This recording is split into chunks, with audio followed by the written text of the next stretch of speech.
okay on this stage.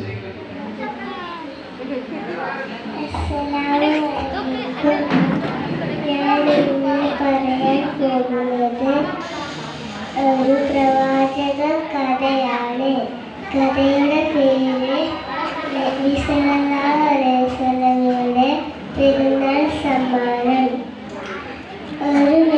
ഒരു പെരുന്നാൾ ദിവസം നബി സല്ലല്ലാഹു അലൈഹി വസല്ലമ പള്ളിയിലേക്ക് നടന്നു പോവുകയായിരുന്നു.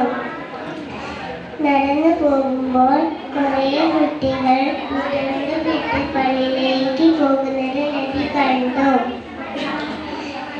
തൊട്ടപ്പുറത്ത് ഒരു കുട്ടി തേങ്ങി കരയുന്നത് നബി സല്ലല്ലാഹു അലൈഹി വസല്ലമ കണ്ടു.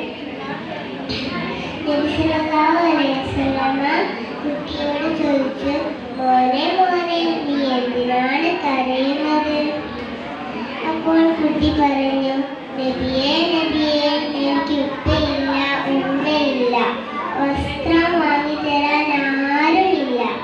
അപ്പോൾ നബി സല്ലല്ലാഹു അലൈഹി വസല്ലമ ഇതിലേക്ക് കൂട്ടിക്കൊണ്ടുപോയി. പ്രിയ പത്നിയായ ആയിഷ റളിയല്ലാഹു അൻഹയെ വിളിച്ചു. നിനക്കിതാ ഒരു പെരുന്നാൾ സമ്മാനം. ഇവനെ കുളിപ്പിച്ച് പുതിയ വസ്ത്രം ധരിച്ച് അത്തറും പൂശി എൻ്റെ കൂടെ പള്ളിയിലേക്ക് അയക്കൂ. വേഗം കുളിപ്പിച്ചു അത്തറും പൂശി പള്ളിയിലേക്ക് അയച്ചു. പോകുന്ന വഴിക്കൽ നബിയോട് കുട്ടി ചോദിച്ചു, നബിയേ നബിയേ, എല്ലാ കുട്ടികളും അവരുടെ ഉപ്പയുടെ കൂടെയല്ലേ പള്ളിയിൽ വരുന്നത്?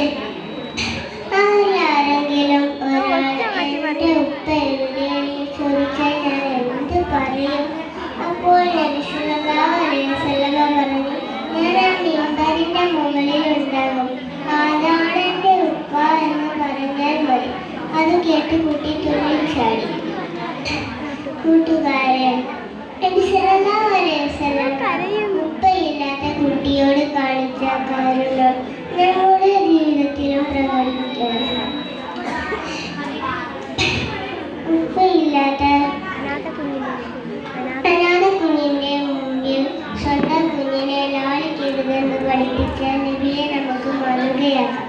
അല്ലാഹു തൗഫീഖ് നൽകുമാറാകട്ടെ. അസ്സലാമു അലൈക്കും.